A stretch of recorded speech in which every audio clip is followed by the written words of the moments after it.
27th of September, Rabbi Furst, Parsha Hashavua with Rashi. Oops. Sorry, clicked the wrong button. Okay. All right. Yeah, good. Thank you, Lou. As Lou mentioned, this is Rabbi Shlomo Furst. Yerushalayim Kerev Zoom. Final Erev Shabbos Shir for Shana Tafshin Pei Daled. Looking forward to the new year of Tafshin Pei Hey. And we're learning double Parsha this week, Parshas Nitzavim and Vayelech.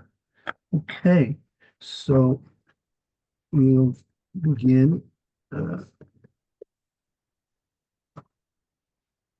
You want to open your Chumash and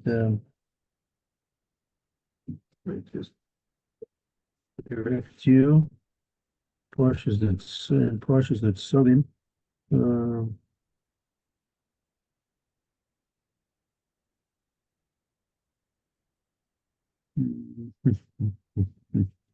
Yeah. In Perek Lamed. Okay. Tes Vav. Pasuk Tes Vav. Tes Vav. Tes Vav. Let's see. See, I have placed before you today life and good and death and evil. That which I command you today, to love Hashem your God, to walk in his ways, and to keep his commandments, his statutes, and his ordinances, and you will live and you will multiply, and Hashem your God will bless you in the land to which you come to take possession of it. Okay, so let's take a look at Rashi. Okay, let's see. Rashi, life and good. This depends on that. If you will do good, see now you have life. And if you will do evil, see now you have death. Scripture goes on to explain how. Oh, okay. So Rashi is tipping us off, meaning because this the way Rashi expresses this, there seems to be a little bit of a difficulty here, right? That Rashi says, okay, go ahead. What's the difficulty that you're sensitive to here? We don't see good people living more statistically than bad people.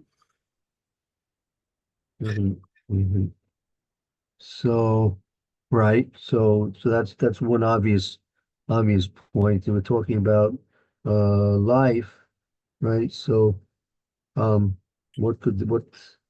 maybe we have to revise our ideas over here. And so let's see what Rashi said. The Torah itself is going to explain as it goes onward. So let's see what the Chumash has to tell us. Let's continue on with the next pasuk.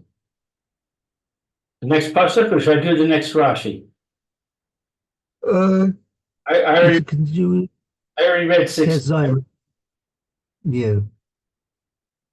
So Rashi says that which I command you today, here you have good, and upon it depends, and upon it depends, and you will live and you will multiply. Here you have life. Okay, now 17, I haven't read yet.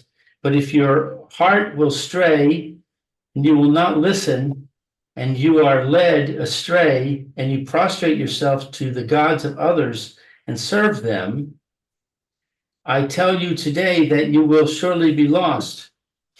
You will not lengthen your days upon the land that you cross the Jordan to come there, to take possession of it.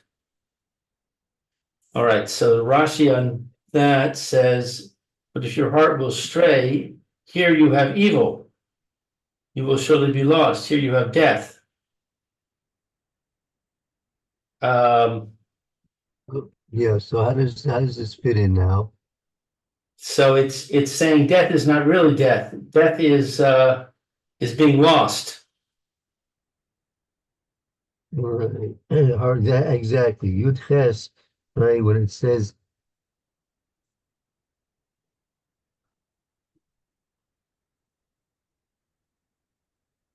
But right after that in Yud Ches, it says, "You will not lengthen your days upon the land." That implies death. Um, so that would seem to be not really something that we observe.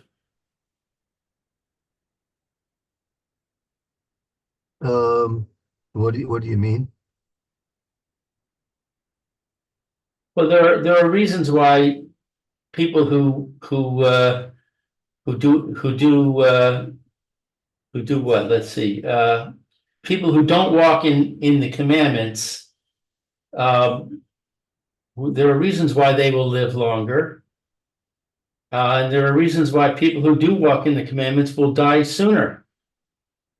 It's pretty complicated. There's a lot going on. So of course we're not going to see, a straightforward, you know, uh, sequence of events where somebody doesn't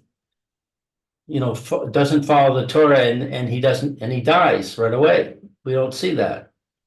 But of course we Right. will. The Kurdish Baruch doesn't want that to happen. If those things would happen, that would take our Bechira away. That would force us to keep mitzvahs out of fear of death and and punishment. Right. So Kurdish Baruch wants us to choose. That's what we begin. That's how the exact Parsha begins. That B'charte b'chaim. Kurdish Baruch wants us to choose, right? To choose life and to choose the good, right? He's not interested in us being forced to do good, forced to choose the good, right? It's something which we're supposed to come to a conclusion on our own, uh, for various different reasons, but nevertheless we come to the uh, objective conclusion that the uh, will of Hakadosh Baruch Hu is what we're supposed to be fulfilling in this world, and everything else is subservient to that. And if people will be getting punished um, automatically, regularly, for lack of compliance, so that would take our free will away from us, which is that would also have ramifications, consequences in terms of any rewards that we would possibly hope and want to have. If we have no bechira, there's no reason for any reward. Reward only exists in a state where the bechira is going to function. There's no free choice. There's no bechira, so then there's no need for any reward, because the reward is only relevant when the bechira of the person is being exercised. Right. Okay. Um, so therefore, so in fact, then therefore, what do we see? What is this? What is this life that the pasuk in Rashi is referring to? What is this that is being explained to us? Well,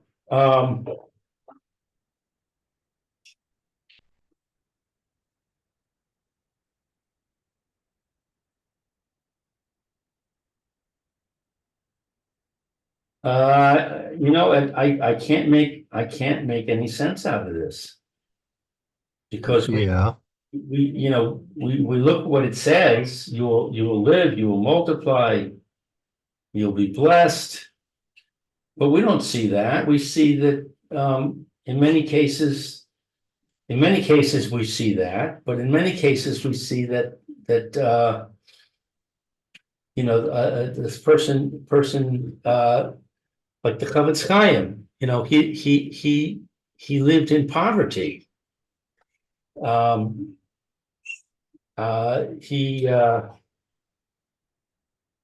That was his choice. That was the lifestyle that he wanted. And we see that with many people today who are learning Torah and foregoing parnasa and living in poverty by choice. And that's not wrong. That's a choice that they make. That's correct, right? Correct, and that's what and they receive a reward for that choice. But look, the fact that learning Torah is a low-paying profession is not the fault of the ones learning Torah. I mean, there's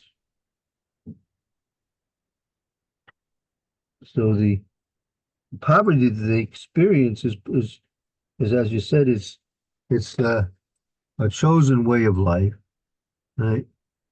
And as I think the Chavetz Chaim himself once wrote that the fact that if you have a person who's learning Torah and he's poor, right? So there's nothing to be ashamed about for that. He's as I said, he's in a low-paying profession, right? Right. If it would be a high-paying profession, he'd be rich, right? But it happens to be a low-paying profession. But let's say you have a businessman. Chavetz Chaim wrote, you have a businessman, and he can't make ends meet. He also is living in poverty, right? That's something to be embarrassed and ashamed about, because well, you chose your way of life to make money, right? Right. And to have pornosis. So why is it? So why don't you have it? The question to the business is, well, why don't you have it? Right. So we, of course, know the answer to that. Everything's decreed by Kadosh Baruch Hu. The part of the judgment which takes place on Rosh Hashanah is the person's parnasa, his sustenance that he's going to get from one year to the next is fixed based upon the judgment that's decreed upon him on Rosh Hashanah, right? Right. So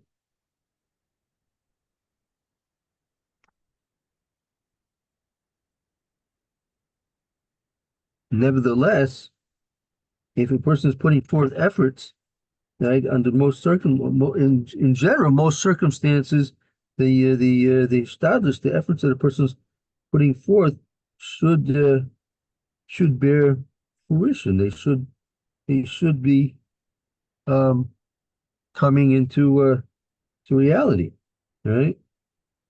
Absolutely. I remember, excuse me, I said absolutely. right? So, and if not, so there's a question to be asked. Well, why not? Right. I remember there was someone was davening in Armenian for a while. He had been a Rosh Kol in South Africa, right? Uh-huh. So in his minion, there was a businessman, there was a certain businessman, right? So the businessman came up to this Rosh Kol and he said, Rabbi, I have more faith in the Kadosh Baruch Hu than you do. I said, I do, and I'll prove it to you. What happens? After I finish davening in the morning every day, so I go home and have a little bit breakfast, then go to my office. And this fellow had a lot of chain stores. He had a lot of different retail outlets, right? Right. So he said, after I go home and have my breakfast, then I go to my office. So I start calling up the managers of the various different outlet locations. And I asked him, how's it going? He said, well, not so busy today. And, I only had a couple of customers, a little bit slow, right? So when I hear that, I start davening to Hashem Kadosh Baruch Hu, send me customers, send me customers. This is my parnasa. This is trying to put food on the table, right? So I'm constantly praying to Kadosh Baruch Hu. That's the way it goes every day, right? So he says, you see, I have more faith in the Kadosh Baruch Hu than you do. So it's very good. A person who's making efforts for parnasa, and it's uh, it's supposed to bring it. Everything a person does in this world is supposed to bring him closer to a Kadosh Baruch Hu in one way or the other. Obviously, learning Torah and doing mitzvahs is the greatest way of doing that. Right? Nevertheless, that doesn't preclude the ability and the uh, potential for a person to become close to a Kadosh Baruch Hu, regardless of whatever he's doing. Whatever he's doing in this world is an opportunity in some way or another, right, for him to get close to a Kadosh Baruch Hu. Right? That that we see clearly from from the Mesilas Yesharim. I'm not sure if you have a copy of Mesilas Yesharim nearby. Uh, let's see, that is the, The path of the just. oh, yeah, I have it. I have it, yes, Mesilas Yesharim. Right, very good. Yesharim is the just. Right. I was thinking, It's actually Yesharim are straight, the upright. Why right, they call it the just? I guess just also could be. Um, so at the end of the Sefer,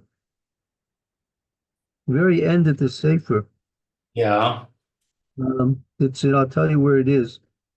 Um,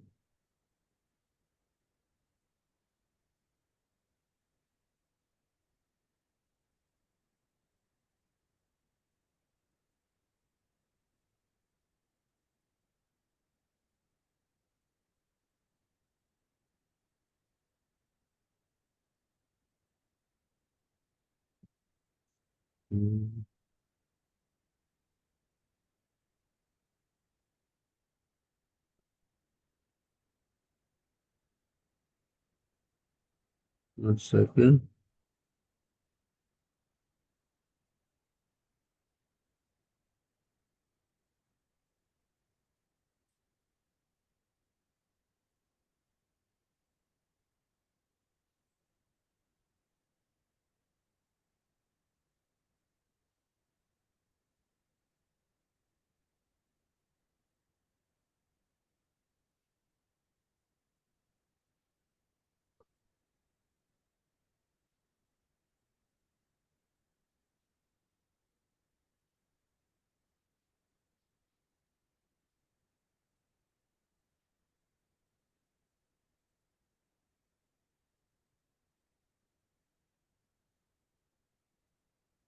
Um,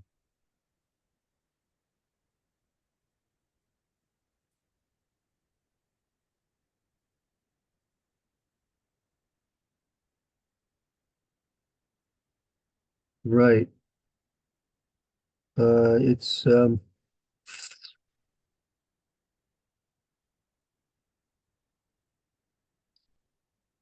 it's toward the end of chapter 26.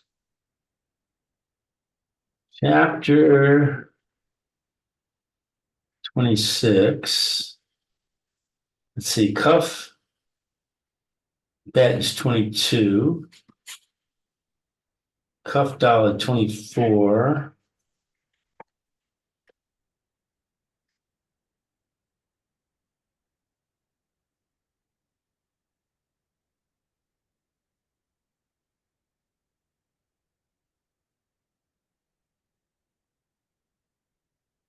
$25. Here, 26, concerning the trait of holiness.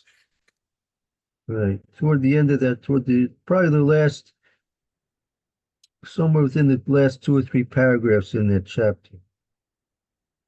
Okay, let's see, where's 27 then? Well, that's the end of the book. Wow, okay. So let's see, we got, it is understood that each individual must guide and direct himself Yeah, I think so. That's good. according to his calling and according to the particular activities in which he is engaged. The path of saintliness appropriate to one whose Torah is his calling is unsuited to one who must hire himself out to work for his neighbor. And the path of neither of these is suitable for one who is engaged in business. This holds true for all of the particulars in the affairs of men, each calling for a path of saintliness corresponding to its nature. This is not to say that saintliness varies in nature. It is unquestionably the same for everyone, in that its intent is the doing of that which brings pleasure to the Creator. But in view of the fact that circumstances vary, it follows of necessity that the means by which they are to be directed towards the desired goal vary in kind. One who out of necessity plies a humble trade can be a true saint, just as one from whose mouth learning never departs. It is written, God created everything for his sake, and in all your ways know him, and he will straighten your paths. May the Blessed One in his mercy open our eyes to his Torah, teach us his ways, and lead us in his paths, and may we be worthy of honoring his name and bringing pleasure to him. The honor of God will endure forever. God will be happy in his works. Let Israel be happy in its maker. The sons of Zion rejoice in their king. Amen, amen, amen. That's the end of the book. That's right. That's the very book. So what we see here is the final conclusion of the Mesilas Yesharim is really that whatever a person's doing, meaning you can have, as he mentioned, you have a person who's learning constantly. He's completely absorbed in the learning of Torah day and night, and he has an obligation that what he's doing should be pleasing to Hashem. And in the same way, but differently, a person who, as he mentioned, is going to hire himself out. He's a hired worker, or a person who's in business. Each one of these people have, because of their daily routine, their structured, the way their day is structured, each of them has a different opportunities to give pleasure to HaKadosh Baruch Hu in what they're doing by fulfilling his will in various different ways, which are presented to them in different aspects because of the different ways of life that they live, right? But nevertheless, as he mentioned, this it's the same, the same goal. The goal is the same. It may be that the method to reach that goal may be different for each and every different person, depending on what he does and what he is. But the goal is the same, that the goal is to give Nachas Ruach, to give the Kadosh Baruch Hu pleasure from what we're doing. Everything that we think, everything that we say, everything that we do, that's the ultimate goal. Right. So how does that relate to the conundrum that we have here? Oh, so what's because the question that we're asking is what's the reference to this Chaim that we're talking about, right? So Right. as Rashi said, he said the next pasuk or next psukim would reveal the secret, right? So again, let's just look in light of what we just learned, let's take a look at the pasuk again. We're starting again with the next pasuk, Tes Zion. Tes Zion. Okay, so Tes Zion is here. That which I command you today, to love Hashem your God, to walk in his ways, and to keep his commandments, his statutes, and his ordinances, and you will live and you will multiply. And Hashem your God will bless you in the land to which you come to take possession of it. Oh, so I think that's part of the key. That on our part, we hear from this, we have a command to love HaKadosh Baruch Hu, go in his ways, to guard and fulfill his mitzvahs and his decrees and his ordinances, and based on that, there will be a consequence of a risah v'vurachacha. You'll be enlarged, and you'll be blessed. It's in the Eretz of Eretz Israel, Shiata Lasham Larishta, specifically in Eretz Israel. Now, when it says you're going to have, yeah, go ahead. When it says you'll be blessed, right. That's not necessarily clear what that means. When we talk about Shemitah, and we say that one of the things that happens during the Shemitah year is that our food is blessed. That to me means that there's a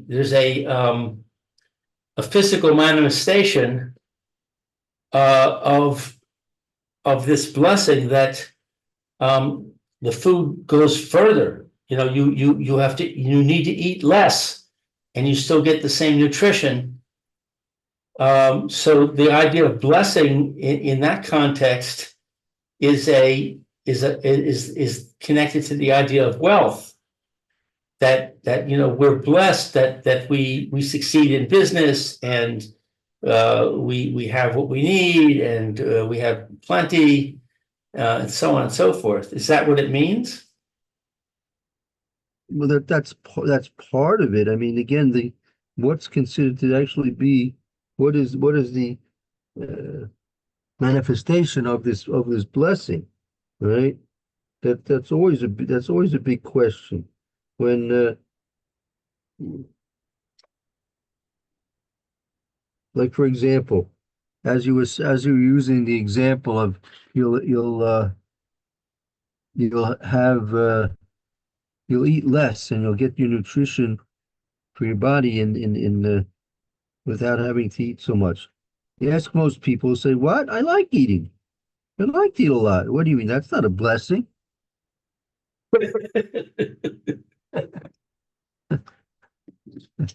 Yeah, well, that's yeah, but I have to eat. You give me these measly portions. You give me a pill to eat, and that's it. I can't have my pizza. Can't have my 2-inch thick steaks there with potatoes and chips and all the stuff. Can't have all that. What? That's not a blessing, right? So,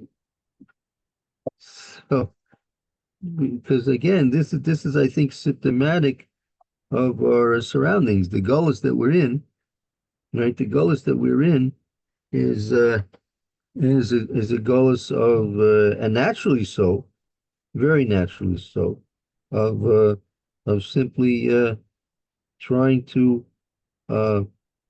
enjoy as much as you possibly can from this world, because that's the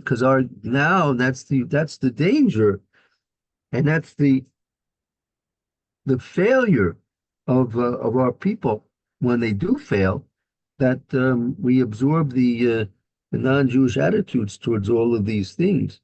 And so for a non-Jew, a real big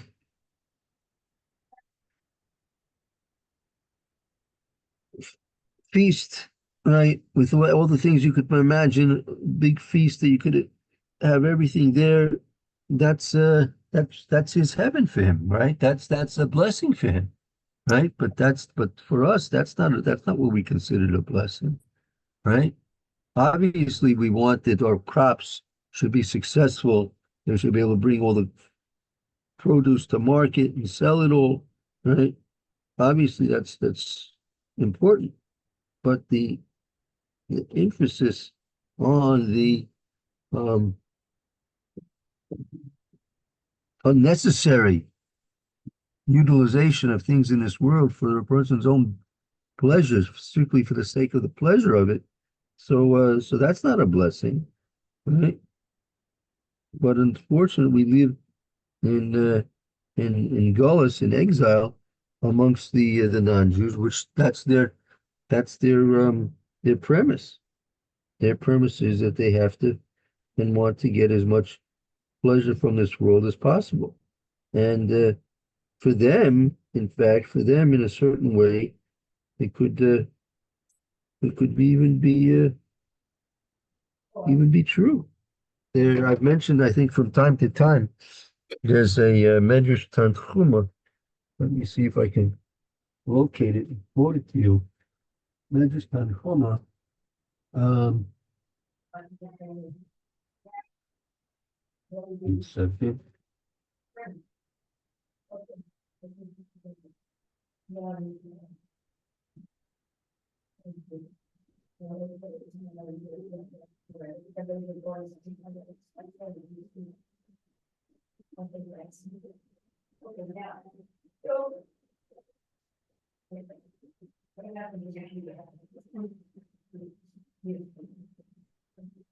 Okay.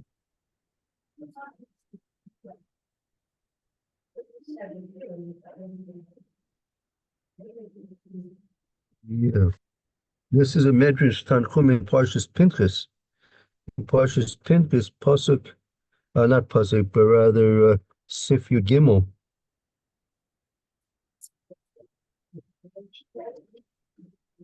Set Jude Gimel, we're talking about the Gemara.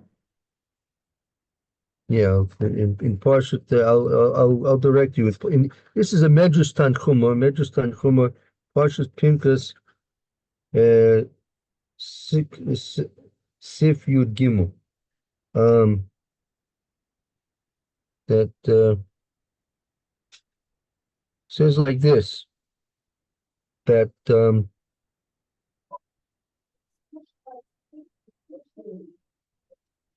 there's a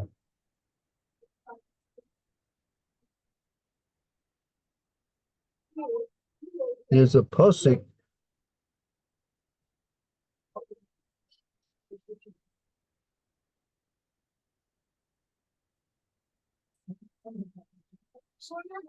Pasuk says, Tzadik oichel v'soiva, a tzaddik will eat and be satisfied, right? A tzaddik will eat and be satisfied for himself.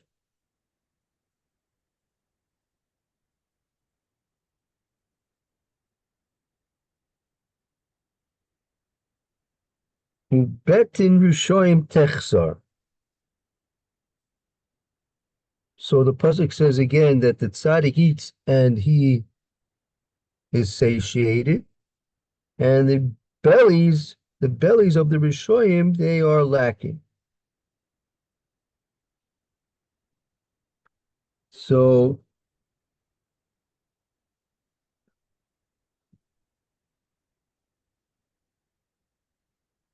Maisa begoy echad shasa suda l'kol bnei Iroi. There was a certain town, and there was a goy there, non-Jew, and he made a suda for all the people in the town.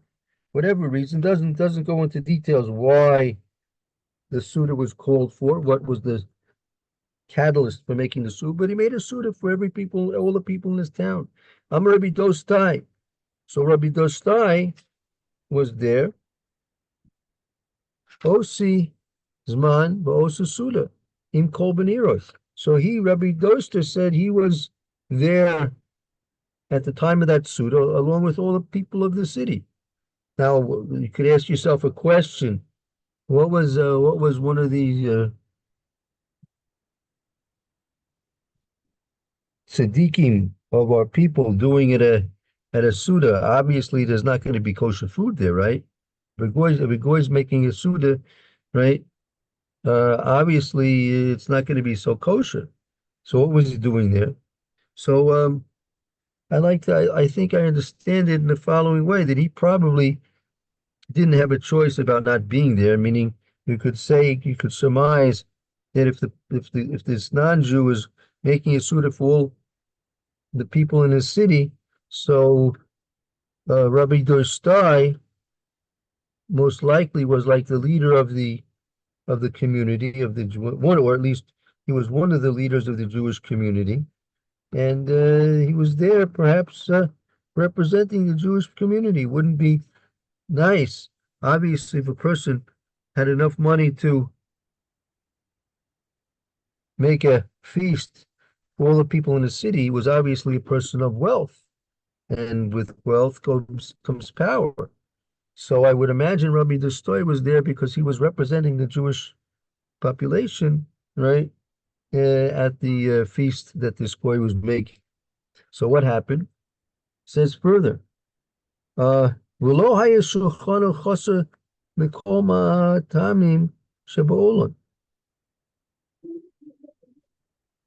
that the table that was set was not lacking anything from all the things, delicacies of the world.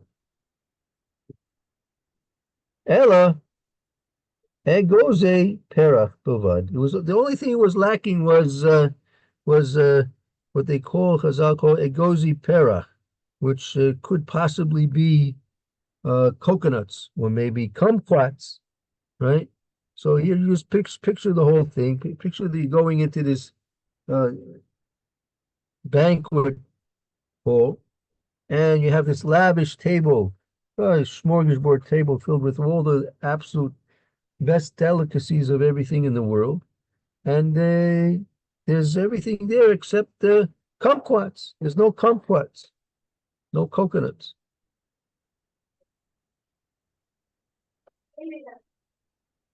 So I don't like coconuts anyway. how about kumquats? You like kumquats? Yeah, kumquats are okay. Okay. Yeah. So everything was on the table except the kumquats, right? There was no kumquats. Right. So the host who threw this party for all the people in the city, so what did it do? Noteles up tavla milifnenu, Haisa Yafa, Yosem Shekikar Kesev, Shivra. He took the platter, he put the silver platter that all the food was on, that was set on the table. Shabarta, he broke it. He turned the table upside down and turned over the whole suda, the whole feast, the whole banquet went down onto the floor. He turned up the table upside down. So Rabbi Dostai was there. He witnessed this. Amarli, Amartili. So I said to him, what'd you do this for? You have this beautiful banquet. Okay, there are no kumquats, but there's a beautiful banquet. What'd you do? You turned the whole table upside down. You ruined everything.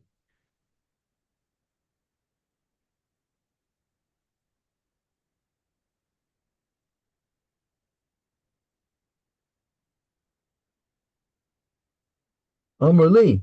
So the host, said back to Rabbi Dostai, Atam oimrim she'olam hozeh shalanu ve'olam haba shalechem. He said, the host said to Rabbi Dostai, you Jews say that olam hazeh belongs to us, and olam haba, the next world, belongs to you. That's what you say. That we have Olam Hazeh, the Goyim have Olam Hazeh, and you have Olam Haba. So what's the point? If we're not going to eat now, if we're not going to enjoy Olam Hazeh now, when are we going to have a chance to enjoy anything? The only enjoyment that we have is from Olam Hazeh.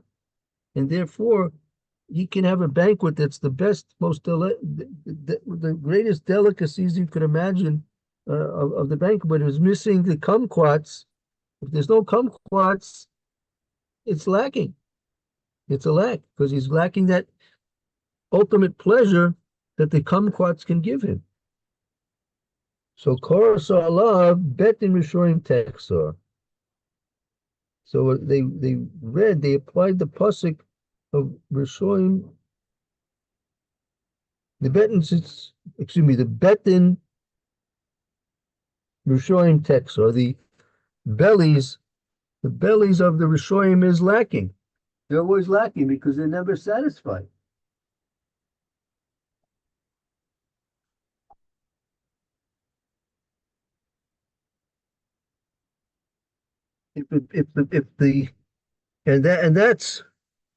That's what I think we can apply back to our pasuk here. What is Chaim and what is Mavis, right? The pasuk is referring constantly to life and to the opposite, to death. So obviously, in a certain way, it means exactly what it means. Obviously, it means life, and obviously, it means death as well. But the deeper meaning, perhaps, is that there's not going to be that type of life which is going to bring to a person's fulfilling his purpose in life. The blessing, what's the blessing? We were just, before we got onto the Medrash, we're talking about blessing. What's the blessing? The blessing is that everything he can utilize in this world, he should be able to utilize for his ultimate success, his ultimate perfection, his ultimate fulfilling of the goal which he needs to accomplish to be successful in life. And that's a blessing, that's a bracha. If a person's getting those things which he needs to fulfill his purpose in life, so that's a blessing. And if he's lacking those things which he needs to accomplish his purpose in life, so then that's movis. That's the opposite of life. So life obviously means perfectly obvious breathing, doing all the basic bodily functions which a person has to do. But that's not the purpose of us being in this world. Our purpose in the world is not simply to act as a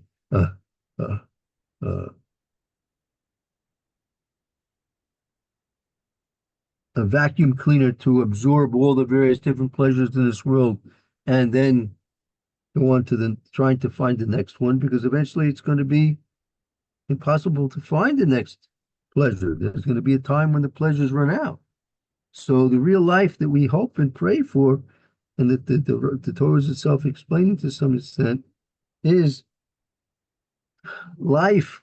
The definition of life is that you have all the things you need to fulfill your purpose in this world. And lacking anything, however small it might be, but lacking anything, that's going to be not simply a lack of the thing itself, but it's going to cause a lack of ability to fulfill his eventual purpose.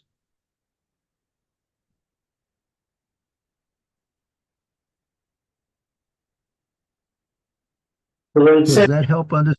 Be lost. Yeah. So when it says you will surely be lost, it's talking about that you're not getting satisfaction from the physical world. So when it's, as Rashi said, ki aved ta'alvodun haridim aves. So yeah, I mean, I would say lost. What does it mean, lost? Lost means you're off the path. You're off the way of trying to get to your destination, right? Right, Person has a destination to get to. So if he's off the path of arriving to his destination, that's considered ta'avud. He's lost. He's getting farther and farther from his goal instead of closer and closer.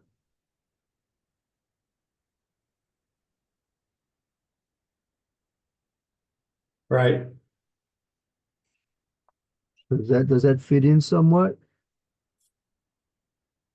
Yeah, so the Chavetz Chaim, um, he chose a certain particular lifestyle, um, but presumably he was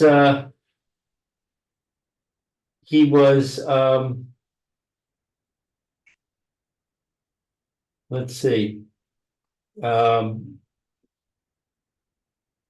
he was satisfied with it. He was fulfilled in his life.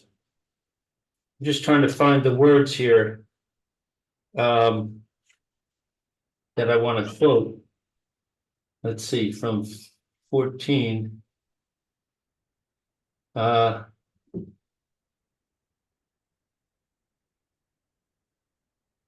you will live and you will multiply, uh, and you will be blessed. So Right, the whole thing with the blessing is it's not clear what the blessing means. The blessing could be that you're happy with what you have. You don't want anything more. He had a broken down table and an old frayed couch, but that was fine for him. That was what he needed. And right, he was blessed in that he was happy with it. right. Well, I mean, the actually the meaning, the context of bracha is that a person will be satisfied, he'll be satiated, he'll be fulfilled with what he has. Correct. Right, right. And so the people, I Salt, what? You don't have the Excuse me a second, what? you don't have the So salt. I don't have the salt, no. Sorry, Rabbi.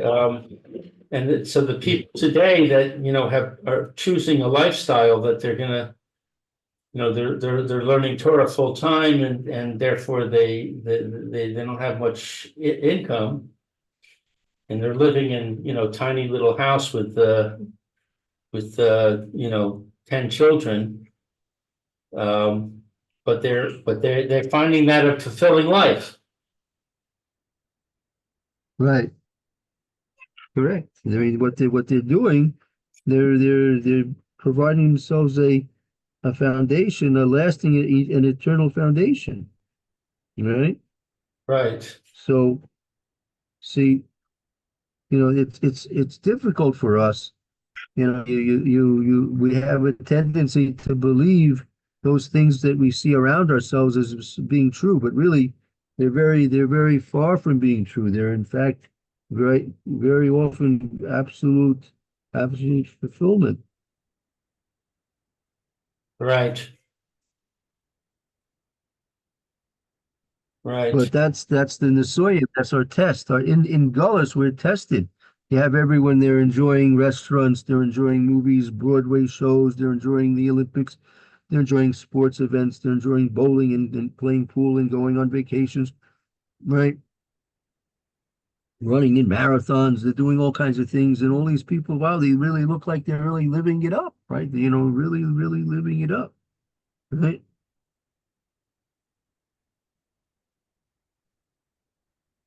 but if they're not satisfied with that, if they feel like, well, where's the kumquats? Then that's death.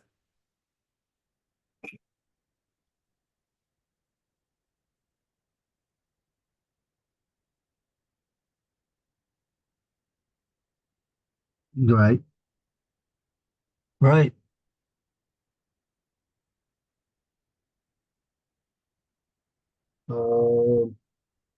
Okay. And I think that's why we can ask, if you look at Pasuk Yud Ches again, look at Pasuk Yud Ches, focus for a moment at the end of Pasuk Yud Ches, the last few words of the 18th verse there. Um, let's see, I tell you today that you will surely be lost. You will not lengthen your days upon the land that you cross the Jordan to come here, to come there, to take possession of it. So the question is, why is the attachment of the entrance into Eretz Israel juxtaposed here in this Parsha with these previous psukim and what we're talking about there? Right. Um, That is the place. Eretz Israel is the place where we're supposed to fill our potentials to the most, and Golis, where we are now, unfortunately, is the place where we are siphoning off constantly our energies to serving from first serving Kadosh Baruch Hu to serving our various different lusts, interests, um, pleasures. All these things are used in the wrong way, rather than serving Kadosh Baruch Hu and getting our benefit from this world in the form of mitzvahs and learning Torah and Maisim Tovim. The benefits we are exposed to, that people seem to get benefit and blessing from, but really if it's going to take them farther away from their ultimate goal, it's not at all. But those benefits with their we achieve various different levels of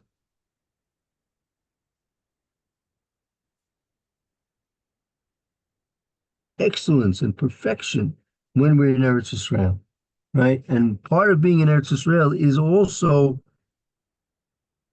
including in that concept of being in Eretz Israel is that we are separate and not influenced by the rest of the world. We're on our land, we're in our environment, and we are separate and apart from all the other nations, and therefore we're not going to be influenced by them and be misdirected to having different priorities.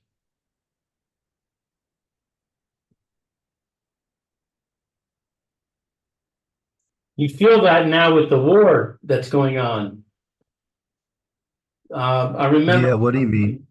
I remember when we traveled to India. So the government of Israel put out an advisory: don't travel anywhere. Yeah. And so we had made all the arrangements for our trip. We had signed up for a tour, so we had put down a lot of money, thousands of dollars, in terms of the reservation for the tour and the reservation for the plane and so on and so forth. And we were thinking, what should we do? Should we go or should we not go? So we decided to go, but it was nerve-wracking. And I was thinking, in Israel, we're safe. And when Uh-huh. Israel, we're leaving that womb-like environment, so to speak, that we're out there exposed in the world. Right. Were you aware of anything during the time of your trip? I mean, did you really sense any real um, dangers or any real did you have any real concerns? No, thank God, no. The trip went very well, and we had a great time, and we didn't have any problems. We did meet some Jewish people who told us that they had some problems. they were demonstrating, they were holding up pictures of the hostages, and they were like in a demonstration, and they got some hostility coming from the crowd. And they commented to us actually that the Indian people were not the problem. It was the tourists that were coming up to them and saying nasty things. So there was that, Interesting. but we didn't experience that. We didn't. Of course, I was wearing my baseball cap the whole time, so nobody really could necessarily know that I was Jewish. So we didn't have any problem, thank God. But it was nerve-wracking, and since we came back, we were thinking about taking another trip, and I was thinking, yeah, I don't want to leave Israel. I'm staying there, Yeah. So that's what you're saying. Good idea. Yeah, good idea. Exactly. The very fact that and again, there's no comparison, even though you do sense it to a certain extent now, but there's real no comparison to the security and the fortitude that a person had when we had everything in its perfection. We really had Eretz Israel in its perfection. We had Yerushalayim in its perfection. We had the Beis Hamikdash in its perfection. Like the Kohen doing the Avoda in the Beis Hamikdash to its perfection. So those are the real big changes that we hope and pray for very much. Right. Okay. Yeah, so that should really be what we're hoping and praying for. And we should really be able to have it. Amen. Fine. Okay, thank you, Lou. Thank you very much. All right, Rob. Look forward to seeing you on the beginning of the week, and should have a wonderful Shabbos. And the last Shabbos of the year, make the most of it, Be'ezras Hashem. Absolutely. So next week, on the 2nd of October, Wednesday, which is Erev Rosh Hashanah, are we going to be learning in the morning? I'll from my perspective right now, I don't see why not. Maybe we could plan like an Erev Shabbos schedule, like starting at 9:30, because actually the davening, there's Hataras Nedarim after the davening. Sleekas is a bit long also, that was in the early morning. Right. Maybe if we plan for a 9:30 time schedule, we can do something relevant to Rosh Hashanah. Should be, we'll see where we are. We'll continue with the trying to explain some of the prayers that we've been doing the last few days in the morning, the first day morning share, and I can prepare Lisa something for relevant to Rosh Hashanah itself. Yeah, why not? I think so. That would be very good. Yeah, That sounds good to me too. So we'll. Great. Okay, very good. All right, well, have a good Shabbos. Thank you to Shabbos to you as well, and enjoy the family, and hope to see you in the beginning of the week. Okay, bye-bye. Shalom, bye. Bye-bye.